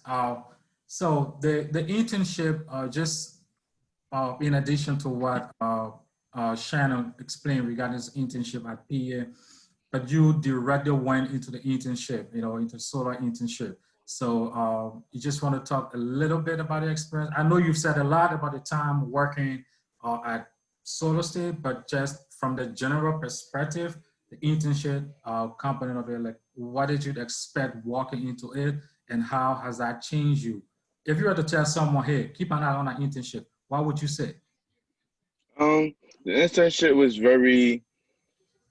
I thought it was gonna be like how like they say in the movies, like internship, you're just gonna be following someone, doing like little things. If you finally get a chance to just, hey, I can do that, I do it yourself. But it was really different going to Soul States because they knew my background before I even started. Knowing I did class, I've been to Power Corps. So coming into the internship, it was like, hey, we know what you can do, but we're gonna show you how we do it here. And I learned everything. I learned from Thomas Glenn, one of the solar leads, solar leads. That's kind of hard to say. Cottrell, Dennis, all the leads of Solar States, lead installers. Patrick, he's a solar lead as well. And every one of them, they taught me something different, and it's kind of amazing how I was still learning even though I was doing the job I wanted to do. I do everything just like them, just do everything my way, but still by code, by rules, and it's just everything worked well, and just making everything process together was perfect. Learning, it's just a big learning process, just physical. I can just say that I got back into the hands-on training. That's pretty much what it is. And every day is a hands-on training working at Solar States. Learn something new every day. That's good. That's good. That's good. All right. I know that I said initially we're going to start taking questions at the last 15 minutes of the program, but it seems we have a lot of questions yet. Not so many, but I think these questions will require our panelists to say some things. Probably you've already mentioned it during your presentation. But this one, okay, this one is a general question to all of you, the panelists. So maybe you can take it one at a time. Maybe Kai, you want to get started. What is the toughest part of your job? And yeah. Well, installing is kind of easy for me. Like that's second nature. So that's the easy part.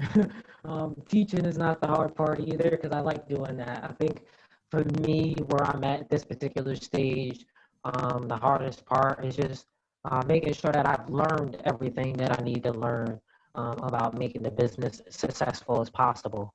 And the nonprofit as successful as possible. So that's really right now, I think the toughest thing for me is, yeah, just making sure that I haven't missed anything. Understanding that I have to learn new things, but it's just making sure I haven't missed anything. I think that's the toughest part for me. What about you, Deshaun? For me, it's, well, just starting, I was always hearing about roofing leaks, and that is a real thing. That's roof leaks is real, and I quit the pain of the roofing leaks before. When you just can't stand no more, you gotta sit down for a little bit just to get yourself together. Yeah, the roofing leaks are real, but I officially got them. Now my new challenge is just comfortability, just getting on a ladder, getting off the ladder onto the roof. That's always a little uncomfortable for me, but I always make sure I have safety. Safety is the main thing that gives me confidence to continue doing what I'm doing every day. And once you have safety, you pretty much know that you're golden. You're not nothing's gonna happen to you. But I think as of right now, I already have no problems. It's just every site comes with a different issue that you have to challenge. Every house comes with a different problem. No houses are the same. No systems are the same. So you learn and you adapt to the problem and you remember the problem so you can never go into it again. That's good. That's good to know. What about you, Shanna? Well, being in the industry that I'm in, we say it with positivity, but the toughest part of the job is safety. You want to make sure that you're safe at all times. Okay. We go in crews of 4 or 3 to 4, and they all have ranks from senior district mechanic to an A mechanic to a B mechanic to an apprentice, and just making sure that you're safe because everybody wants to go home. You need to go home to your families. You need to be involved with your families. You have a future with your families. So as far as it's just your safety. Pico, and I say this with all confidence, not because I'm speaking for them or anything, they applaud for you to stop a job. They will applaud you to stop a job. If it is not safe, you don't do the job. You set back, you reset. We have a tailboard, and you go by that tailboard, and we go by our safety measures. But I say it's the toughest job because at the end of the day, you need to come home. That's right. That's right. That's right. You need to come home. Safety first, safety last. That's right. So we have our next question here, and this one has to do with your career path. So what does your career path look like? Are there different ways it could go? What are you most excited about? And maybe we could start with Deshaun this time around. Okay. Career path. I have a lot of career paths because I want to start doing different things because I'm still young. I've talked to a lot of older people about how solar works and how things go and like the future of solar. They give me a lot of advice once they found out my age. But the age has nothing to do with it. It's just about what you really experience. You can experience stuff at a young age for a lot of things. And I want to experience a lot with any company, with any place. Like I want to eventually get into the office, see how that works, see how permits run, and just see how paperwork runs, see how things start. So where I get my papers, so I can do my installs. I want to see what steps you had to take before then, and even down to the racking that we put on the systems. I want to figure out how those work, how they can be better, and just seeing everyday solar work, how it can be progressively better, and how I can help make that better. See what I can provide to the solar world. That's good. That's good. Kai? So for me, it's really just taking this time and just facilitating what the potential Serenity Solar has. So that's really my main focus in regards to that. But that career path is one of many different things. We do community outreach. We do, there's going to be someone potentially that's going to need to draw all my document sets to, like Deshaun saying, before you can get on the roof and install it, you got a PICO interconnection application you got to do. You got, an electrical permit that you got to do from LNI. So being able to fill out all of those documents, knowing how to fill those things out, that's one career path in the many different things that Serenity Solar does. There's going to be a need for a lead installer, an on-site teacher, and many other things. So there's many different paths, career paths down Serenity Solar, because the many different things that we're trying to be able to do. So that leaves a large, vast window for me and anyone that likes to join the journey. So I know it's kind of quick, but that's really kind of what it is. It's that broad and that kind of open. So like, more or less, if someone asks a question, I'd be like, yeah, that's down the career path, or no, that's not, because that's how many different options there is. Administration, finance, and grant writing. So there's many different things that Serenity Solar does. So there's many different paths and opportunities for me or anyone else. It's good. What about you, Shanna? I say this with the utmost confidence. I do not know. And I say it with positivity because I didn't see this career path in the first place. Let's be honest. I didn't see it coming. It hit me so hard, but I do the best at everything I do. I try to be the best at everything I do. I always bring up Brother Spencer because we have a lot of memories together. He said, boy, you don't stop. And I don't. I will find a way to try to be the best, or if I don't know something, I don't have no problem asking. I'm humble. I fail to matriculate for fear I may deviate from my true course. In short, I do not know. I live by that. So I've always seek knowledge. I've always tried to be enlightened. But as far as a career path, anything that can make me better. If someone is there to, mentor me or put me in a position that can better my lifestyle, or put me in a position where my knowledge can reach a level where I never thought it could reach before, because we're always seeking knowledge incessantly. So I would just take whatever is the best route, and I have to put my options against me, because before, and this was something I was going to bring up, before I stayed in solar, I was working for Sun Cycle Solar, Mr. Eric Daniels, and that was a great job. I was doing troubleshooting for solar modules, and I was traveling all over the country, all over the states. But I had a family mishap, and Miss Emily, God's plan, Miss Emily, she said, Shannon, what do you think about this? I said, I'll take it. And I needed to be home. And with being home, it put me in a position with a career path that I enjoy. And like with solar, I started from the ground up, and I'm just trying to be the best that I can be. So as far as a career path, whatever the Lord brings, I'm ready to roll with it. That's good. That's good. That's good. So, okay. I'm going to ask another question that I saw from the participants, and I think that's very interesting. So, and another question is, so I'm going to ask the two questions at once, and anyone can get started. So, but the first phase of the question is, why do you think it's important for youth to get involved in the solar industry? Why do you think it's important for youth to get involved in the solar industry? And in addition to that, I want you to also share with us, how do you think we can get more women involved, in this? Well, first things first, the reason why it's important is because we cannot keep doing what we are doing right now in regards to energy and how we sustain ourselves on this planet. That it's not sustainable. It's not a pathway. Like, I don't even think we need to look at it as an option Z. It's a non-option. So that's why it's important. And I think the way that we get youth involved is we normalize it.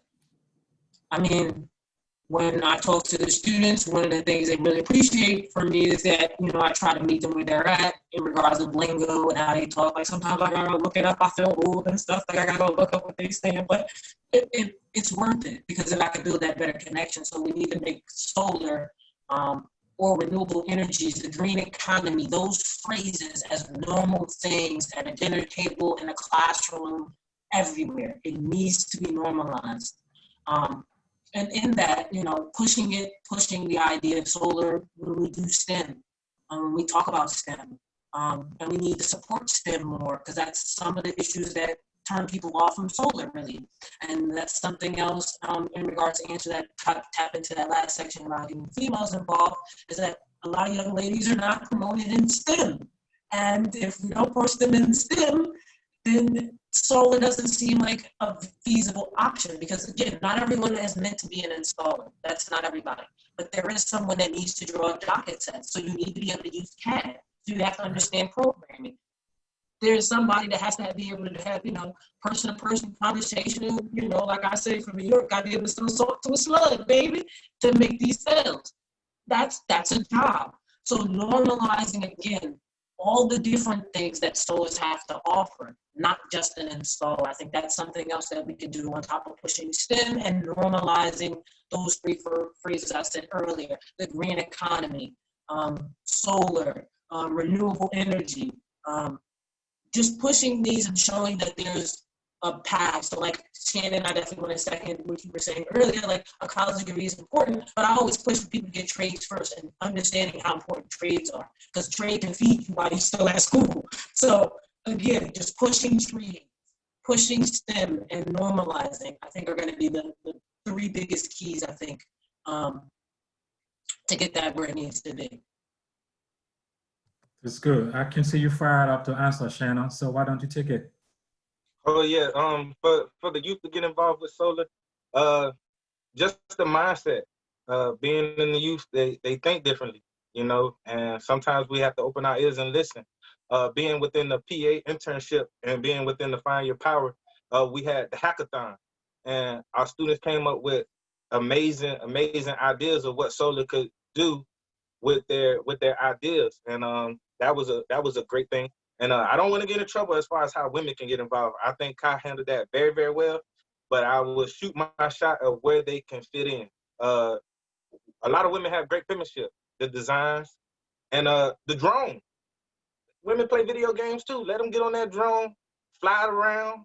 They might see, they have, like my mother, she has X-ray vision when it comes to cleaning. They have X-ray vision when it comes to those modules. They will find something that you won't see. Women can get into troubleshooting. Like I was saying, I'm not trying to promote this coming, but Sun Cycle Solar was very important to me as well. Taking pictures of it and having almost like an X-ray image and seeing which modules were performing correctly and which ones that were messed up. So women have a lot of opportunities to get involved, but I just want to make sure I stay in place, because I don't want to say too many things or say the wrong thing. But women definitely can get involved. Kai, you handled that well. Thank you. No, thank you. Listen, sometimes you need a woman's touch on an install. There's been days where they needed my touch to get us out of there, you know, before it got dark. So sometimes you need a woman's touch on the install. And you saw everything in class. You was like, Shannon, come back. Look at that. When we were in the room, when Brother Spencer wasn't there and you were teaching us, let's go out, let's get our hands dirty. So yeah, you saw things that we didn't see. Okay, you know? We actually press against time right now. So let's take Sean, then we'll come out and make our cycle of the last few questions and comments. Come on, Sean. Yeah. Speaking of women working, I actually, for the last week and a half, I've been working with the only female installer in Solar States. And she's good. She's one of the best. And she knows how it works. She does everything a man can do. There's nothing that she can't do. She might be short, but she can handle her own. That's the only thing that's wrong. There's nothing wrong, nothing else wrong. She does the connection. She's teaching me for the last 2 weeks about how to do the connections, how to do certain safety, how to do a certain racking system right. And I learned a lot from her. She's very intuitive in what she does, and she loves solar. And it's nothing wrong with a woman working as an installer. If she wants to do what she wants to do, solar has the way for any male, female, any race, anybody to work on it. There's nothing that a woman or a man can do differently. Thank you, Tashawn. We got the last 7 minutes, and I want to be very economical about the last 7 minutes we have. So let us answer the last 2 questions. So it's not an important question. Is what do you think we should do to make it easier for people to get into the clean energy? So while you are answering that question, maybe you can take Max. Maybe you can take 1 minute to answer that. But then you could also probably give us an idea, where do you see yourself in the next 2 to 5 years, and any kind of one special advice you want to give to those who are interested in either coming in the bright solar future or want to make a way into the solar industry.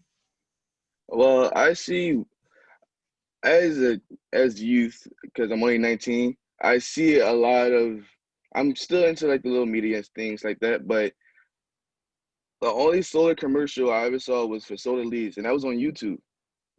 That was the only solar commercial I ever seen, besides the ones Mike have showed me through his thing. But nothing's like wide streamed on the internet or even on TV. I think we need to make a commercial to broadcast it more, even just for not just for one company, even for a whole solar community.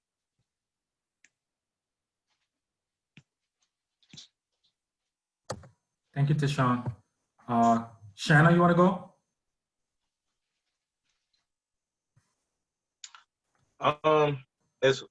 Say that one more time. How we can broaden the solar industry. Yeah, what we could do to make it easier for people to enter. Stay free. As long as it's free, you're gonna have more students coming. That's what made me come. It was free, and also just giving people the opportunity. You guys gave me an opportunity, and I took it, and it led me to this point. But making sure that it's free, and meeting people. Just like how this panel discussion is. I've been a diamond in the rough, and I've been polished, but being transparent as well. Also with the students that we receive in the classroom, be transparent with them. Know where you come from, as Brother Spencer says, and hopefully I'm not bringing them out there, but he say I'm from around the block, so you could talk to him, actually talk to him, And I hear Tayshawn and how he's talking. He's very humble, and I want you to stay who you are and talk to the younger classes that come from you, because they're going, oh, he from around my way, or I might know bull, you know what I'm saying, or certain things, because that will make people feel more acceptance into the class. Because sometimes when you see these find your power, you see these the signs and things, you might discourage yourself from not going in there. But when you find out, oh, these are people from my neighborhood, from my background, I could do this. He did it. I could do it. That's right. Yeah. Okay. We're not hear from Kat. Maybe 1 Let me minute? hear you. I just want you to say the question one more time because I just want to make sure what I'm going to say exactly like Oh, that. the question was, what can we do to make it easier for people to enter the clean energy industry? And any one special advice you want to give out to those interested in joining the program? Okay. So again, it goes back to what I said earlier, normalizing it. Normalizing doesn't mean at high school, doesn't mean at middle school. It means from the time you come out the womb, you should be understanding that renewable energy is a thing. And that is a way. Same way we used to have factories that supported families, well, for one income. Solar can be a way to help mitigate the hardship of, what it costs to live today. So livable jobs in this green economy are a thing. So why not promote them so we can get more people away from the poverty line? So normalizing it from an early age, and again, pushing STEM and, dealing with some of the gender issues that we do have inside of solar in the many different places would definitely help keep women inside. Because it's not saying that we don't get a lot of women. We do get a lot of women installers, but they just don't stay. So that's the thing, is keeping them and sitting down and having panels with them and figure out how we can make them stay and finding ways of that. Thank you. And then for me, the most important thing I can tell you is to be unapologetically you in your truth. And don't let nobody tell you otherwise, because the only person that has to deal with the fact that you're not being true to yourself is you. So in that, understanding you is to be the best you. So the best way I can say that is to understand and master a craft. And in that is being you, getting your feet wet, from getting your feet wet, understanding you liking something, making it a love of your life, and the love of your life will allow you to master that trade. So you master your trade, you have a career, and it allows you to be unapologetically you. So that's the best advice I can give you. It's just be That's you. powerful. Yeah, that's powerful. That's powerful. That's powerful. Thank you so much, Kai. Thank you so much to Sean and everyone for joining us. Just before we go, we have 1 minute to just wrap it up here. And the last, just in one word, tell me, who's your solar hero? Shannon, one word. Who's your solar hero? Everybody. Kai, who's your solar hero? Mine's the sun. Deshaun, who's your solar hero? I feel like the solar hero would be the future, like the youth. They're going to be the ones that keep the solar going. Okay. We can set the panels, but who's going to keep them going? Good. Okay, so I just want to say thank you so much for participating in this panel session. It has been a wonderful time, an incredible amount of knowledge exchanged so far. And we just want to say thank you and a big shout out to Mavish for putting all of this together, running us through the Solar Week. And I think this is how we draw the curtains on the PEA Solar Week 2020. It has been a great amount of time hearing from you, all of the speakers from day one up to this moment. And to our graduates, we want to say congratulations. And we look forward to connecting with you in the future. Thank you all for joining. Thank you so much to our Executive Director, Emily, for the great amount of work you've been doing, putting all of us together to get this thing going. Thank you so much, Laura, and all of our interns here, Kata, Morgan, Liz, just everyone, Spencer, Tina, and all our instructors, Higo, Prieto, and everybody. Thank you so much. It has been wonderful having you all. So do have a great weekend and enjoy your time. Thank you. All right, you too. Thank you. Thank you for being the Thank you, mediator. Joe. Thanks, everyone. To say that to you, boss. Thanks, everybody. Thank you. Good job, panelists. Great job, Thank you, panelists. Spencer. Thanks, everyone. Bye, everybody. Bye. Bye.